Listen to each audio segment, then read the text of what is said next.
The Cytherian world had known peace for over 3,000 years.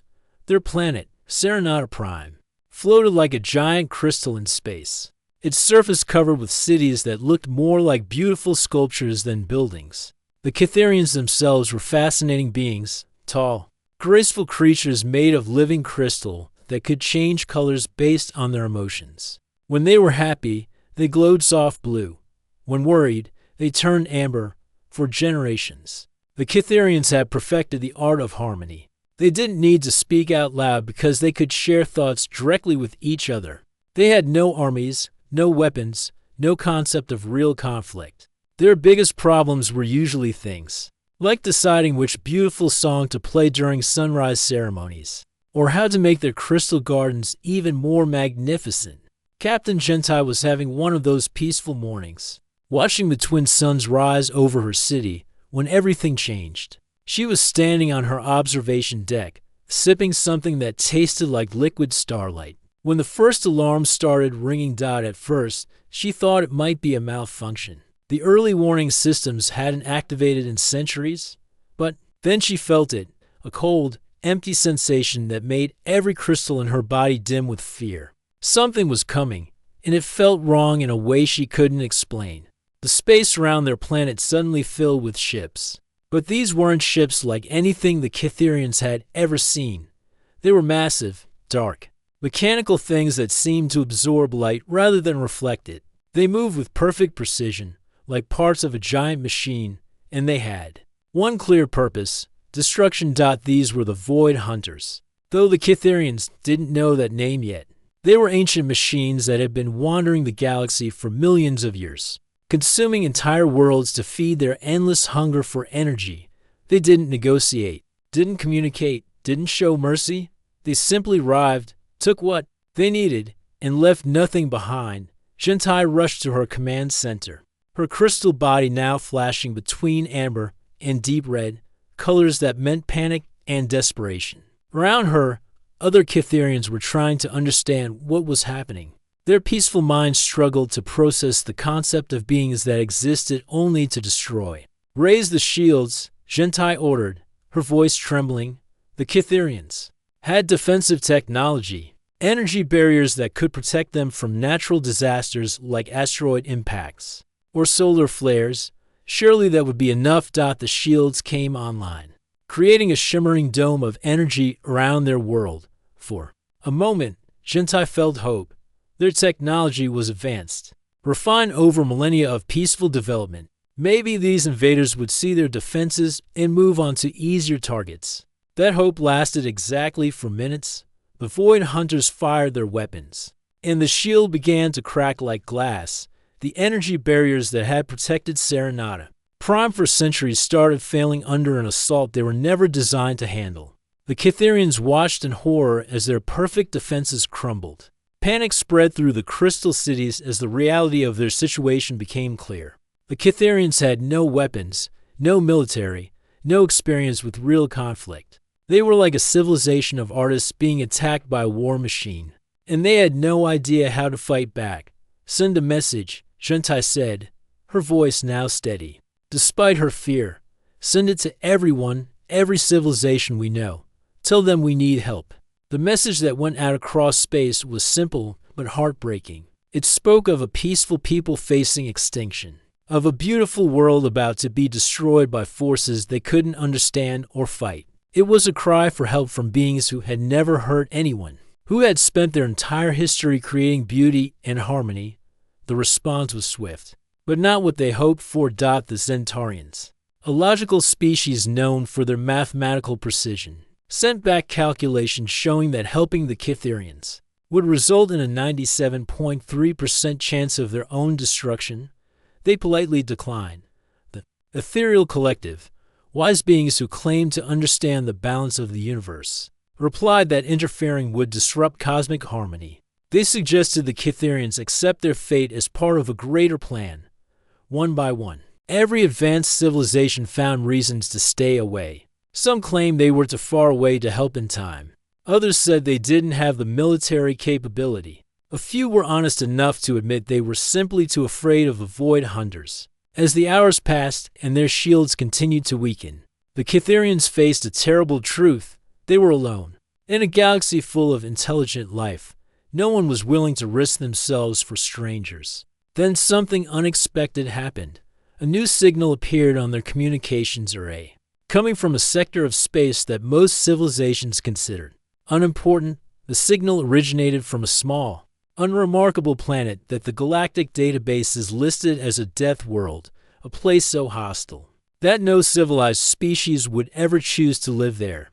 The message was brief and transmitted in a language the Cytherians had to quickly translate. When they finally understood the words, they couldn't believe what they were hearing. Message received. Help is coming. Gentai stared at the translation, her crystal body flickering with confusion. Someone was actually responding. Someone was willing to help. She quickly pulled up everything their databases had about this mysterious planet called Earth and its inhabitants, a species called humans. What she found made no sense. The planet was a nightmare of natural disasters, violent weather, predatory animals, and creatures that seemed to thrive on conflict. The dominant species had apparently spent their entire evolution fighting each other, their environment, and everything else they encountered. By galactic standards, they were primitive, violent, and completely insane. Why would such beings risk themselves for strangers? Gentai couldn't understand it, but as she watched her world's defenses continue to fail, she realized she didn't care about the why. Someone, somewhere in the universe, had heard their cry for help and decided to answer. The Void Hunters pressed their attack, and the first cracks appeared in the planet's surface as their energy-draining weapons began there. Work time was running out for the Cytherians, but for the first time since this nightmare began, they had something they thought they'd lost forever. They had hope. Admiral Rodriguez stood in the command center of humanity's largest starship, the UEF Resilience, watching the data streams pour in from deep space. The distress call had reached Earth 12 hours ago, and in that short time, the entire planet had mobilized like never before.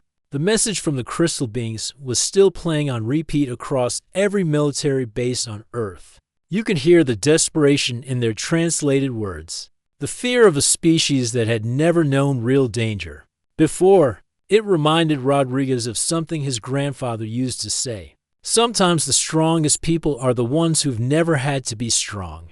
Earth's response had been immediate and unanimous. Every nation, every space fleet, every available ship was being prepared for humanity's first major journey beyond their solar system. It wasn't about politics or territory or resources. It was about something much simpler. Someone needed help, and humans were really good at helping, especially when it meant to fight. Rodriguez walked over to the massive view screen showing Earth below. The planet looked peaceful from space, but he knew better.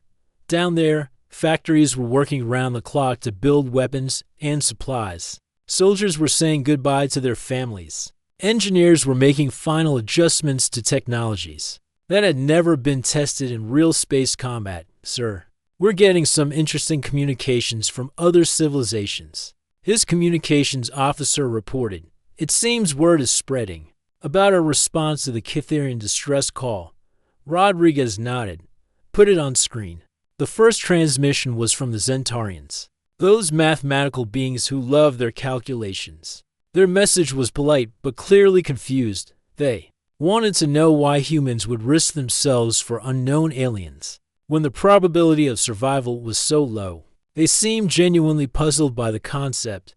The second message was more concerning. It came from something called the Ethereal Collective, and their tone was almost pitying. They talked about primitive species that didn't understand their place in the universe, about how sad it was that humans would throw their lives away for nothing. But it was the third transmission that really caught Rodriguez's attention. It was from a species called the Vorthan Empire, and they were laughing, actually laughing.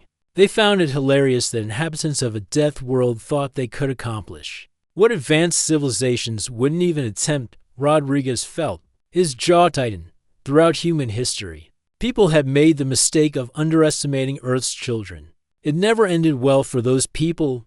Meanwhile, on Serenata Prime, Captain Gentai was trying to understand what kind of beings were coming to help them. The more she learned about humans, the more confused she became. These creatures had evolved on a planet that seemed designed to destroy life. Their weather could freeze or cook them. Their ground shook randomly. Their skies threw fire and ice, with no warning. And somehow, instead of making them weak, all of this had made them incredibly strong. She watched videos from Earth's databases, humans climbing mountains that should have been impossible to climb, diving into oceans that should have crushed them, surviving in deserts and frozen wastelands that should have ended them. They seemed to treat deadly situations like interesting challenges. But what really confused her were the stories about human behavior during disasters. When terrible things happened, instead of fleeing or hiding, they ran toward the danger to help others. They formed groups to rescue strangers. They shared their food with people they'd never met. They risked their lives for the simple reason that someone needed help. This made no sense to Gentai.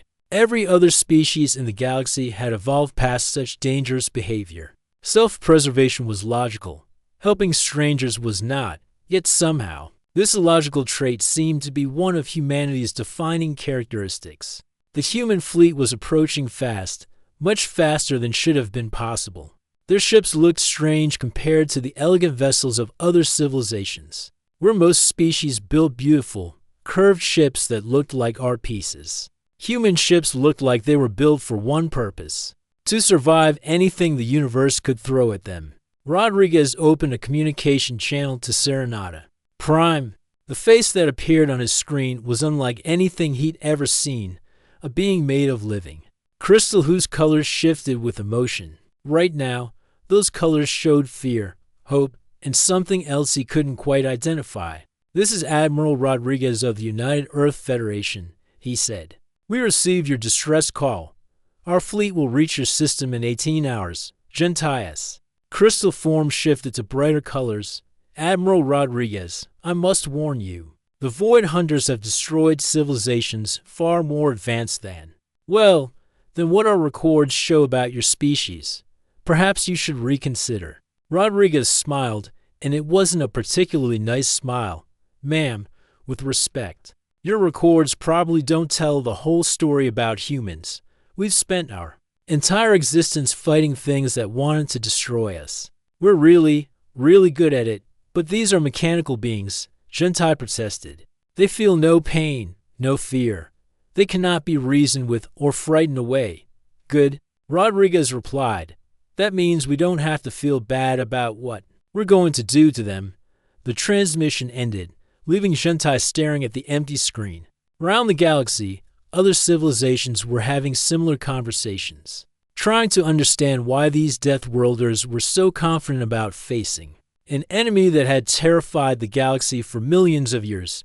The answer was simple, though no one else seemed to get it. Humans had learned something that peaceful evolution couldn't teach. Sometimes the only way to stop a monster was to be willing to become something even more dangerous. As the human fleet raced through space towards Serenata Prime, Rodriguez looked out at the stars and thought about his grandfather's other favorite saying, "It's not the size of the dog in the fight, it's the size of the fight in the dog." The Void Hunters were about to learn what that meant. The first thing that surprised the Void Hunters was that the humans didn't run away. For millions of years, every species they encountered either fled immediately or tried to negotiate. Humans did neither. They came straight at them, weapons blazing, like they were excited about the fight. Admiral Rodriguez watched the tactical display as his fleet engaged the enemy. The Void Hunters moved with machine precision, their formations perfect, their attacks calculated. They fought like a computer program, efficient, logical, predictable. Humans fought like humans. Lieutenant Commander Torres was leading the first wave of fighters, and Rodriguez could hear him over the communications channel, whooping with excitement as he dove his small ship between two massive Void Hunter vessels. The enemy's energy weapons tried to track him, but Torres was flying like his instructors had always told him not to, unpredictable, reckless, using moves that no sane pilot would attempt. "This is Ghost Leader," Torres called out. "These tin cans fight like they've never seen crazy before. Let's show them what Earth pilots can do. His squadron spread out in a pattern that would have made any military academy instructor cry. Instead of maintaining safe distances and coordinated attacks, they were diving, spinning, and weaving through enemy fire like they were playing a dangerous game. The Void Hunter's targeting systems, designed to predict logical flight patterns, couldn't keep up. Captain Gentai watched the battle from her command center on Serenata Prime, her crystal body shifting between amazement and horror.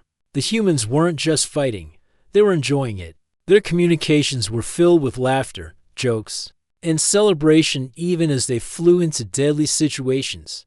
How are they doing this? She whispered to herself. One of her officers, monitoring the human transmissions, looked up with confusion. Captain, they're using tactics that make no sense. They're ramming enemy ships with their smaller vessels, using weapons that damage their own ships, and they're volunteering for the most dangerous assignments. On the UEF Resilience, Rodriguez was coordinating an attack that would have been considered impossible by galactic standards. He was ordering his ships to get close, really close, to the enemy vessels. Close enough that the Void Hunter's massive weapons couldn't target them effectively. All ships, this is Admiral Rodriguez. Remember your training. We're not here to fight fair. We're here to win. Use every dirty trick, you know. The response from his fleet was immediate and enthusiastic. Human ships began using tactics that the Void Hunters had never encountered. They fired their weapons while spinning to avoid return fire. They used their ship's exhaust as weapons, burning enemy sensors. They even used debris from destroyed ships as improvised projectiles. But it was the boarding actions that really confused the mechanical invaders. Commander Williams led the first boarding party, blasting a hole in the side of a Void Hunter cruiser and leading her team inside. The enemy ship's interior was a maze of metal carters and mechanical systems. Designed for machines, not living beings. Feels like home, Williams muttered, remembering her training in Earth's most hostile environments. Her team moved through the ship like they belonged there, using explosives, electromagnetic pulse weapons, and old-fashioned determination to take control of critical systems. The Void Hunters had protocols for energy weapons and long-range combat, but no programming for humans who fought with knives. When their guns stopped working, who used their fists when their knives broke, and who kept fighting even when they were injured? These creatures are malfunctioning, one Void Hunter transmitted to its collective consciousness. They continue to function even when damaged. They ignore optimal survival strategies. They appear to prioritize mission success over their own continued existence. Back on the flagship, Rodriguez was getting reports that made him proud and worried at the same time. His people were winning, but they were paying a price. Human ships were taking damage that would force other species to retreat, but his crews just kept fighting harder. Captain Gentai opened a communication channel to the human flagship. Admiral Rodriguez, your casualties are mounting. Perhaps you should withdraw and reconsider your strategy. Rodriguez looked at the tactical display, where green dots representing human ships were steadily turning red as they took damage, or were destroyed. Each red dot represented hundreds of lives. People who had volunteered to travel across the galaxy to help strangers. Captain Gentai, he replied, his voice calm despite the chaos around him. We appreciate your concern, but we didn't come this far to quit when things got difficult. That's not how humans work. But why? She asked, her voice filled with genuine confusion. Why sacrifice so much for people you've never met? Rodriguez was quiet for a moment, watching as one of his destroyers took a direct hit but kept fighting. Because you asked for help, and we were strong enough to give it, because in our experience, the universe is a dangerous place, and the only way to survive is to make sure that when someone calls for help, someone answers. The battle was turning in humanity's favor, but the Void Hunters were adapting. Their collective intelligence was analyzing human tactics, learning from each engagement. Just when it seemed like the humans might actually win, the mechanical fleet began to change its strategy. Massive reinforcements arrived from deep space, and the Void Hunter flagship, a vessel the size of a small moon, began charging its ultimate weapon. Energy readings showed it was preparing to drain the life force from Serenata Prime itself, turning the entire planet into fuel for their war machine. Rodriguez watched the energy build up and realized what was happening. The Void Hunters weren't just trying to win the battle anymore, they were going to destroy everything. Rather than accept defeat from a species they considered inferior, all ships, he announced over the fleet communication system. They're going for the planet itself. We can't let that weapon charge. All vessels, prepare for emergency maneuvers. Torres, still flying his battered fighter, looked at the massive enemy flagship and grinned. Admiral, that thing's the size of a city. Our weapons barely scratch it. Rodriguez smiled back. Though Torres couldn't see it, then we'll have to get creative. All ships, follow my lead. We're going to show these machines what happens when you threaten something humans are protecting. What happened next would be talked about across the galaxy for generations. The Void Hunter flagship was charging its planet killer weapon, and every sensor in the system was screaming warnings. Captain Gentai watched in horror as the massive machine began drawing energy from space itself, preparing to drain the life from her world. The readings showed they had maybe 10 minutes before Serenata Prime would become nothing but a dead rock floating in space. Admiral Rodriguez stared at the enemy flagship through the view screen of the UEF Resilience. The thing was enormous, easily 50 times larger than his ship.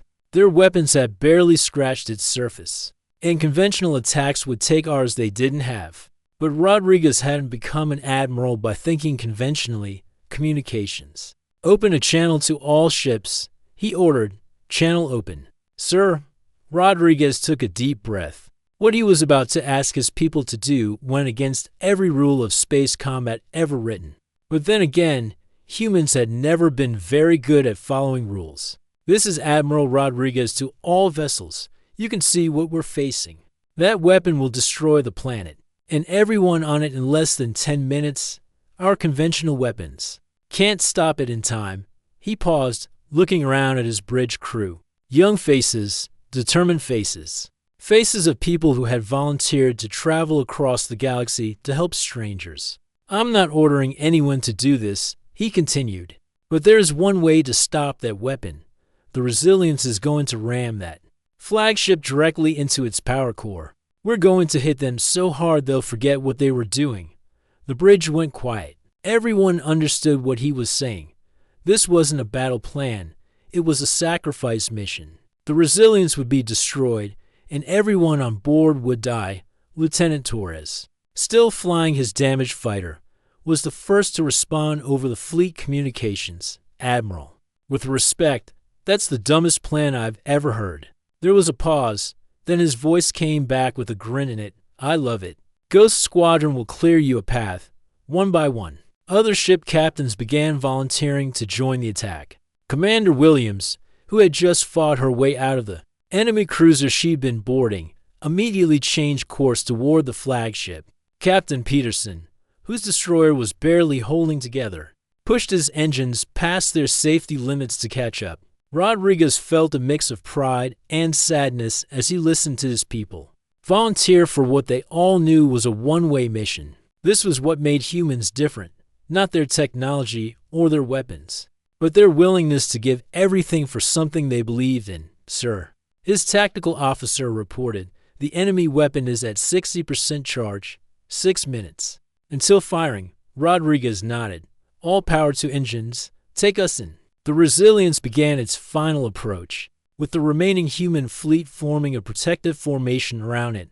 The Void Hunters, realizing what the humans were planning, turned every weapon they had toward the incoming flagship, Spacelit, up with energy beams and projectiles as the mechanical fleet tried to stop the impossible attack. Torres and his fighter squadron dove through the enemy fire like dolphins through waves, their small ships drawing fire away from the larger vessel. Williams' boarding parties had sabotaged several enemy ships, causing them to malfunction at critical moments.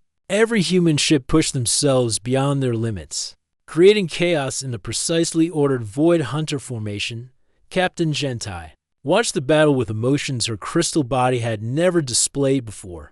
The humans were dying to save her people, throwing their lives away for strangers they had never met. It was the most beautiful and terrible thing she had ever seen. Why are they doing this? She whispered. Her communications officer looked up from his station. Captain, I've been monitoring their transmissions. They're not afraid. They're actually proud.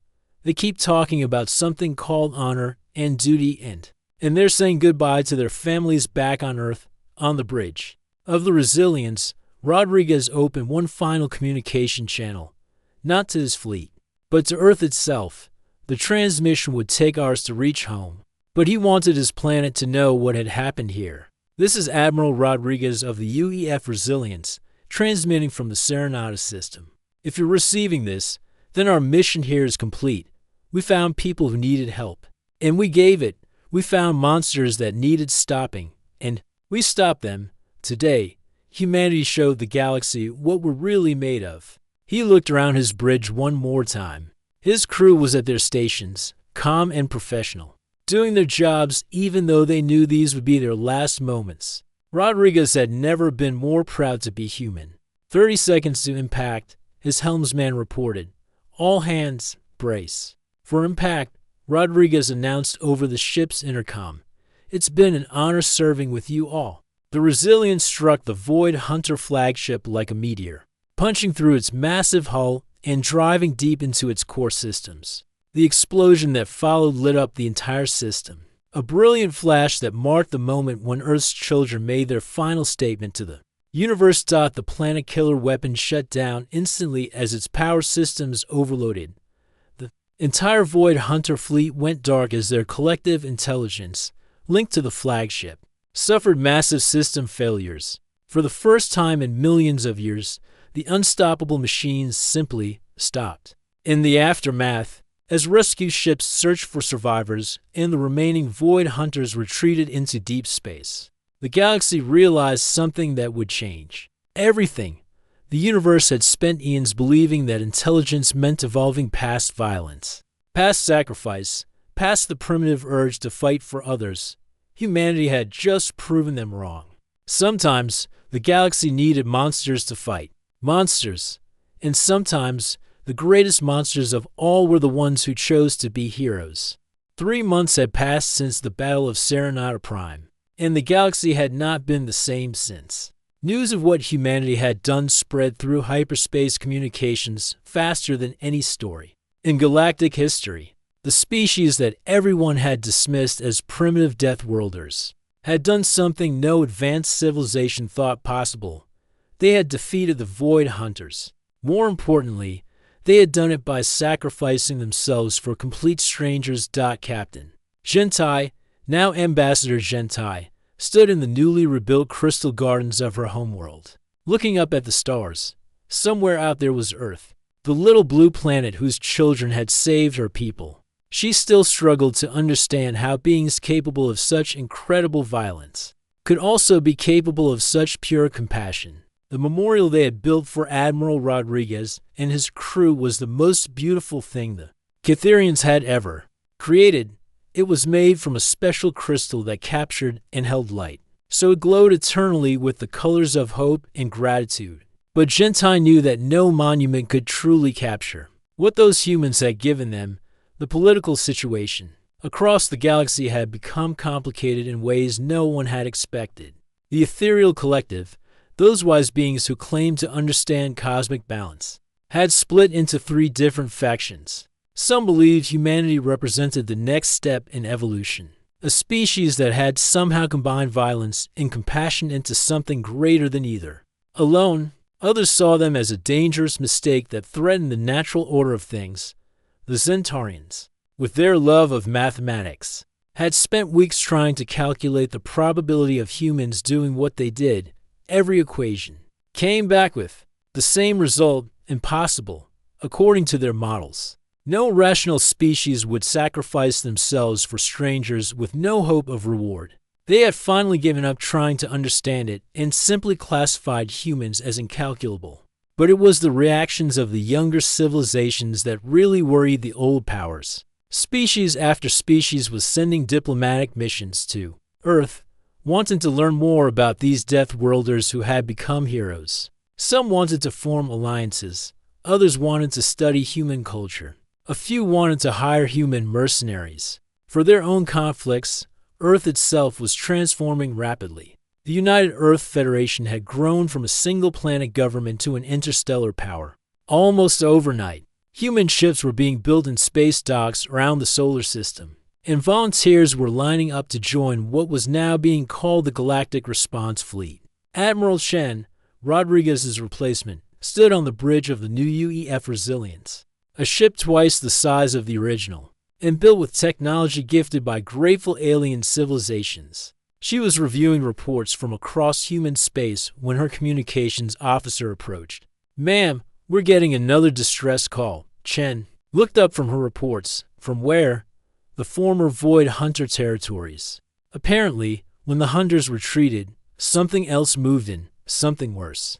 Chen felt a familiar mixture of excitement and dread. Since the Battle of Serenata Prime, Earth had received dozens of distress calls from across the galaxy. Every time some threat appeared that the civilized species couldn't handle, they called for the humans. "What's the threat this time?" she asked. Her officer checked his data pad. "Unknown, ma'am. The survivors are calling them devourers. They apparently consume entire star systems. Not just planets. The message is, well, it's pretty desperate." Chen walked over to the large view screen showing Earth below. The planet looked the same as always: blue oceans, white clouds, green and brown continents. But she knew that down there, millions of humans were living their lives, working, playing, raising families, never knowing that somewhere across the galaxy, strangers were calling for help. The question that haunted Chen was whether humanity was strong enough to keep answering these calls.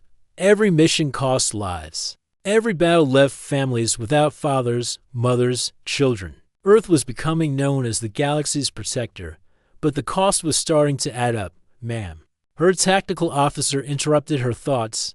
"There's something else. We've been monitoring communications from other civilizations, and, well, some of them are getting nervous about us." "Nervous how?" "They're starting to wonder what happens if humanity ever decides to stop being the good guys. If we can destroy the Void Hunters, what's to stop us from conquering the galaxy ourselves?" Chen nodded grimly.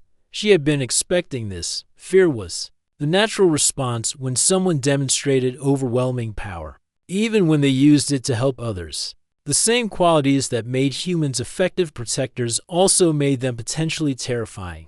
"Enemies? Any specific threats?" she asked. "Nothing direct. But the Vorthan Empire has quietly started building new defenses. The Centaurians are working on something they call human contingency protocols. Even some of our allies are nervous." Chen thought about Admiral Rodriguez and his final message to Earth. He had wanted humanity to show the galaxy what they were made of. He had succeeded. But like all demonstrations of power, it had created as many problems as it solved. "Ma'am, what should I tell them about the distress call?" Chen looked at the memorial wall that every human ship now carried, a place where they honored those who had given their lives for others. Rodriguez's words were engraved at the center. "Help is coming." She thought about the scared voices in that distress call, people facing something they couldn't fight, hoping that somewhere in the universe, someone would care enough to help. She thought about the risks, the costs, the growing fear of humanity across the galaxy. Then she thought about what it meant to be human. "Tell them what we always tell them," she said. "Help is coming." As the new UEF Resilience prepared to leave Earth's orbit, heading toward another impossible battle in defense of strangers, the galaxy watched and wondered. What had they awakened when they dismissed the Deathworlders? What had they created when they forced humanity to become their protector? The answer was both simple and terrifying. They had awakened a species that would travel across the universe to help people they had never met, that would fight impossible battles for the simple reason that someone asked for help, and that would never stop coming when called. The galaxy had learned to tremble not because humanity was evil, but because they were good, and in a universe full of threats and monsters. Sometimes the most frightening thing of all is knowing that somewhere out there, someone actually cares enough to fight for you. The stars themselves seemed to whisper the question that would define the next age of galactic civilization. What do you do when your protectors are more powerful than anyone you've ever feared? Humanity's answer was simple. Written in the sacrifice of Admiral Rodriguez and thousands like him, you trust them to keep being heroes, even when heroism costs everything.